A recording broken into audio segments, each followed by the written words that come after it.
Perfect. And we are live. Okay.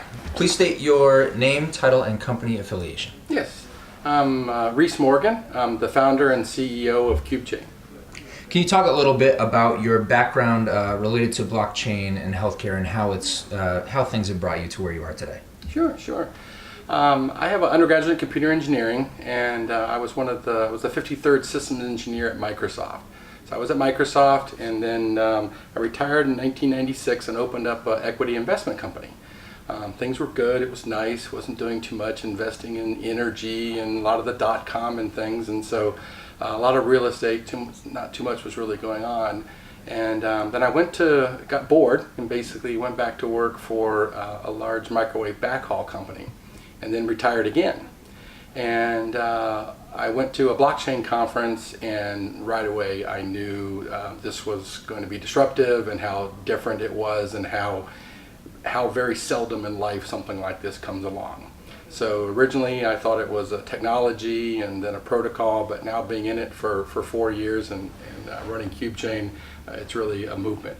And so that's how I got started into blockchain. We incubated CubeChain, and it's done phenomenal. We're proud of the group and the things that we do. And so that's where I got involved with. In healthcare, I got involved in the healthcare part of it, and I don't recommend anybody getting into healthcare and blockchain. Not because you'd be a competitor, healthcare is a very difficult market to break into. It likes where it is, it's controlled by a certain group. The reason I chose blockchain, even though we have large investments in supply chain, is that in blockchain and healthcare doesn't need permissions. It's not going to improve our current systems. This is replacing it. We don't need permission to do it. It's basically the systems that we're building are really going to Uber and affect a lot of healthcare and a lot of how healthcare is done. So it's difficult. It's a lot to do, but and it's been a few years till it's getting to the point where it is now. But now CubeChain is in a real position where we're doing production blockchains and use cases inside of healthcare for Fortune 100 companies. And so the time is right. It's an amazing technology, disruptive, and I think we were at the right place at the right time. What was it about blockchain that initially piqued your interest? Well, the trust piece obviously is critical. The immutable, you couldn't change it. The key characteristics, the consensus algorithm as to how it was distributed, the consensus that it was, you could trust it, couldn't be changed and hacked. The security piece was very enticing to us. And that it's a DLT. You initially think of it as just another database storage mechanism, but yet it had these other characteristics. So it just had some things that much of it could be done before using some encryption and other things, not necessarily every record, but the entire database itself. But really, it just brought some key characteristics. We don't really focus at CubeChain a lot on the digital currency side, even though we do some of that. Actually, CubeChain is very prominent in the DAO, the Distributed Autonomous Organization side of blockchain. Another whole piece. There's kind of 3 sides to blockchain. We really focus on the distributed ledger technology piece of that. And so it's its capabilities, it's disruptive, the way it can really go in and with a little bit of technology make enormous changes on return on investment, on saving money, on saving security, and just all the characteristics that it can bring to a project. Can you talk a little bit about some things that you may currently be working on and why those are important to you and why they are important to the industry? Sure. Well, we do have, CubeChain's filed several patents, and we really have 5 customers, primarily in the insurance healthcare industry, the travel industry, traveler.com and TripX, water chain. The water in America, the supply and demand is very interesting if you understand it, and we're looking at some power and utilities companies and just a couple of others. We're going to be small. We have solutions providers that are going to start taking our solutions out. But the key thing that we have done and that we like about the blockchain piece is we have brought some of the military security solutions to blockchain. After you attend all the conferences and you go to and you learn blockchain and you learn all the pieces of it, eventually you come with an application, either someone else or you've written that you want to run on a blockchain and you need to run a blockchain. But in 2018, running your business or a production enterprise grade blockchain is difficult to do. They're not enterprise grade. And so, but at QChain, we listen to why can't you make this an enterprise? Why can't you get the value of it and run your business on it today? And there were quite a few answers: speed, performance, security. So what we did was we took each of those and we solved them. So through speed and performance, we run on high IOP boxes. We basically have code that's in the VMware 6.5 and 6.7. The PCI controller allows us to get 6 million IOPS plus. We use a lot of Hyperledger Fabric. We replaced OpenSSL and Hyperledger Fabric, which is very slow. It's not secure. We replaced it with hardware-based encryption. And we just kept going through these issues where on the speed side, we can get hundreds of thousands of transactions per second. So that's what we did. We're a lot of infrastructure engineering. I've been the CIO of 2 publicly traded companies. And so our staff, that's what we specialize in. So we like being able to find those problems. And now we're working with customers that are implementing it today. Several of our customers had learned and they had stopped. They were going to wait for it to be, quote, mature. And after we met with them, started working with them, they brought the team back together and they're going on projects. So a lot around healthcare, travel, water, and it's just using the distributed nature and the security around, and that it can be out in the open. It's not behind firewalls in a hospital, or these are out on the internet connecting people together. So. Staying on blockchain in healthcare, what do you see as some of the more pressing issues that need to be solved? Well, unfortunately, there's many. Identity management is very key, and so that's why we've had to build our own key management system. So not only because of the speed, every ledger entry in a blockchain requires reads and writes into the encryption keys, and the encryption key systems that are out there on the market aren't really designed or built for that. So we had to build our own key management systems. We actually have 4 of them at different sizes and different capabilities. And so that's critical. The security piece. Everybody talks about blockchains are secured and your name is not there. It's this private key and your data. As soon as you put a ledger entry out there with your private key and a bunch of data, there's going to be pattern analysis matching. There's going to be hackers out there that can easily find out that person is you. That's why we have a redactor module, and we have where we'll have the data goes into the ledger behind the firewall that says, Reese Morgan is now this key, had a 4:30 appointment, and this is my zip code. We redact that and put it into the public blockchain as my key. I had an appointment today, and I live in California, and so we redact it. But that data can be used in many other ways. So the key management system is piece. The transaction speed has been a real problem, which is we solved it a couple of different ways, which gives us a transaction speed. Just the general knowledge in the industry that's there. And I'll tell you a little secret. Blockchains run in hardware. They run in silicon. And so regardless of it's a blockchain or a database, there's a lot of infrastructure pieces underneath that, the hardware, the silicon, the network, the CPU, the security, the logging. And a lot of the compliance issues revolve around logging. So basically, that's where we brought a lot of the military grade security compliance, NIST SP 800-171 compliant, FIPS 140-2 compliant, and I could go on with the compliance. Those are far exceed GDPR and and HIPAA and others. And so that's really what we've done. We've taken some really high security people. I was I worked at Langley headquarters for the Central Intelligence Agency, building 20 headquarters. I have an ISSA 15-year background with Poly. And so I was involved in the DA and the DO and building a lot of the secured systems. And so what we see in a lot of enterprises today are not secured systems. They're public and company confidential. We've worked on secret, top secret, compartmental, and others, and those can't touch each other. And so we've brought that military grade security and compliance and regulation and put blockchain on top of it. We focus heavily on Hyperledger Fabric, but we also use some Corda and we also use some Ethereum. But we're at the end of the road when you're ready to go in production and you're going to run your business on it. That's when you bring in QChain. That's really where our expertise in the infrastructure, the compliance, and the security really adds benefits to customers. Looking into 2019, which is coming up quicker than any of us are even imagining, and beyond that, what excites you about blockchain in healthcare specifically? In the next year or so, you're going to see the real benefits that blockchain has brought to the industry.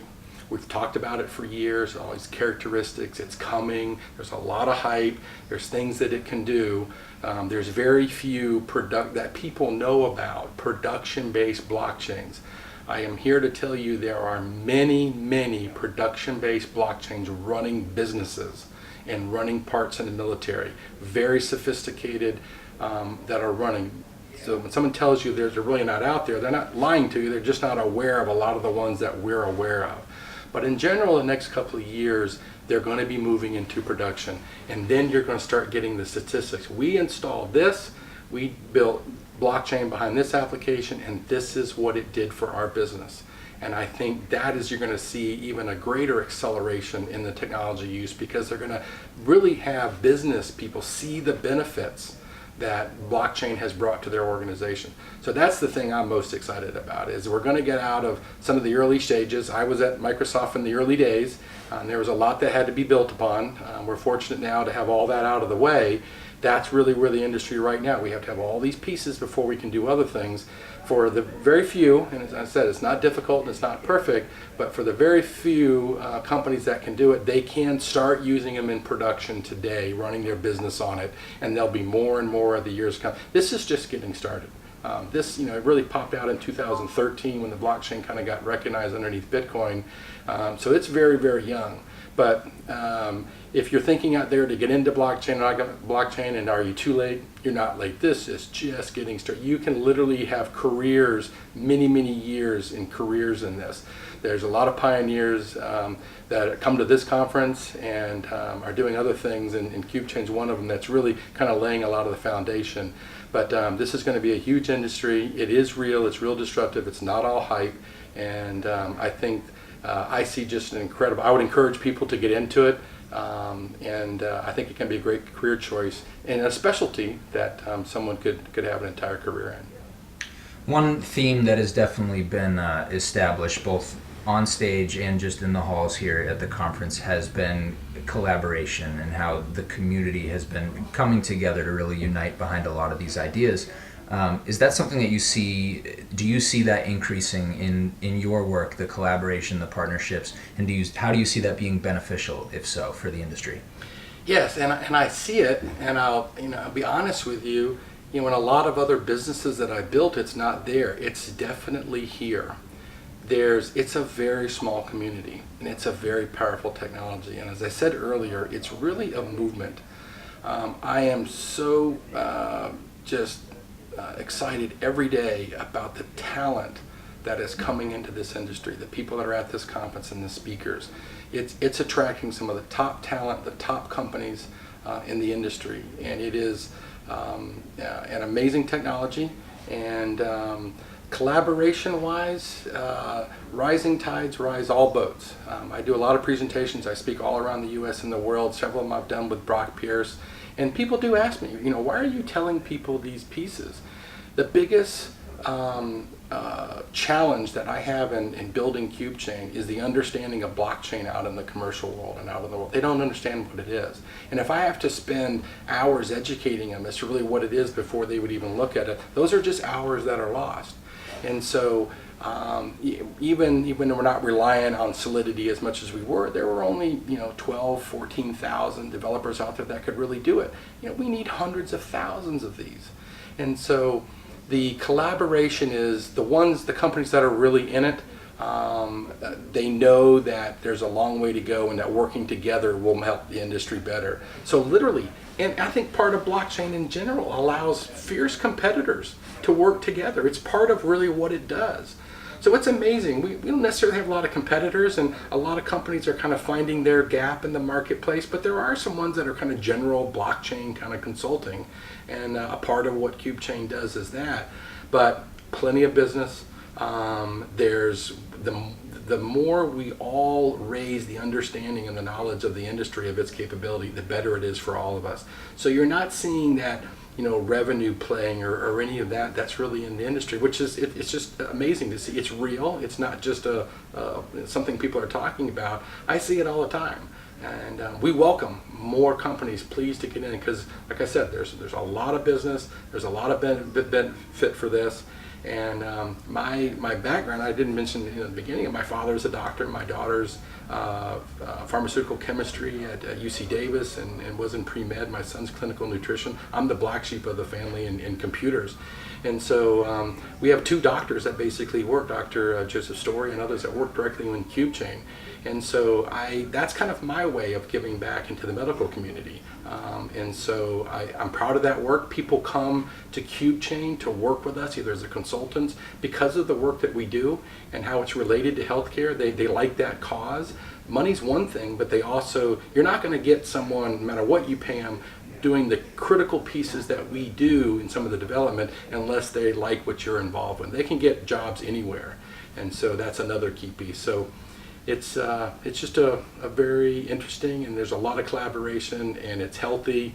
Unfortunately, a lot of the companies are getting bought up. I've come to this conference this year. I've been all 3 years, and where is this company? Where is that company? CubeChain's been offered several times to be bought out and to be purchased by companies, and it's not really the direction I want to take the company, but it is. Some of these companies are getting bought up, and the expertise is still there, but they're not there as a separate company, and so that's interesting to see how it's growing. So kind of in conclusion, to wrap things up, and you've touched on some things here and there that would fit into this answer as well, but I'd love to hear you expound upon it. This is a collaborative book, put out under the HIMSS flag, and what would you kind of leave readers with? Any thoughts or comments that you want to kind of give to them, whether they're on the more elementary understanding side of blockchain and healthcare, or they're in-depth, very very well versed in the industry. Right. A lot of people. This book is really focusing of an education and understanding through use cases. Blockchain, if you're having a hard time fully understanding it, you're not alone. It's a very elusive thing. It's not easy to understand. It's very frustrating. It took me 18 months to 2 years to really kind of wrap my arms all the way around it. There's a piece here, there's a piece here. When these two pieces are together, they do something different. Oh, it's a database. Oh, it is so many different things. The capability of it is wonderful. It could be a very powerful application, but so is email. Email is the number one application in the world. Who makes money on it? Microsoft, a couple of others, maybe AOL at some point.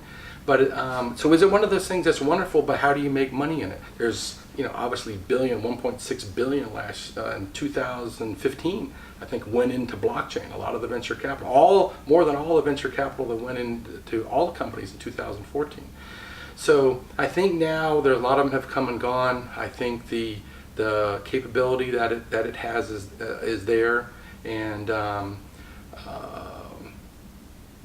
lost my train of thought. Basically, what was your key question again? Thoughts for readers coming into this book. What do you want to leave them with? Yeah.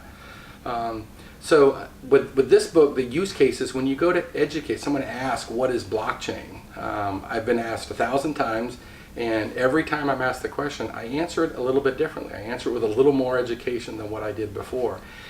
In general, it is much easier to explain through a use case. And so people can understand the use cases. If you're not a technology person, you can certainly understand the use case. So that's the best way in a broad scale to really start understanding what blockchain can do. But blockchain can do so many different things in so many different ways. So it's going to take use cases getting out there, real use cases that people can relate to really start determining and understanding really how this can be used, and that it's not just let's implement technology for technology, but it has some real benefits. And so that's why everyone's looking for use case. Everyone's looking for the holy grail use case. I remember sitting around in meetings trying to figure out a use case. At one point, I don't know when, in the last 2 years, I have hundreds of use cases now. And so I've made that transition. At some point it clicked, and so it was difficult to determine. Now there's so many different ways to use it. We are always having to make sure this is the best fit that we see for what we're trying to accomplish in our company and those use cases. And so I think as that starts to grow, as people start reading books like this and going through and seeing the use cases, they'll start relating to it in different ways. and there'll be different viewpoints, and there'll be ways of using blockchain that the IT people who are in it now never really thought of. And I think that's a huge benefit to the industry. Awesome. Thank you so much for your time. Great, thank you.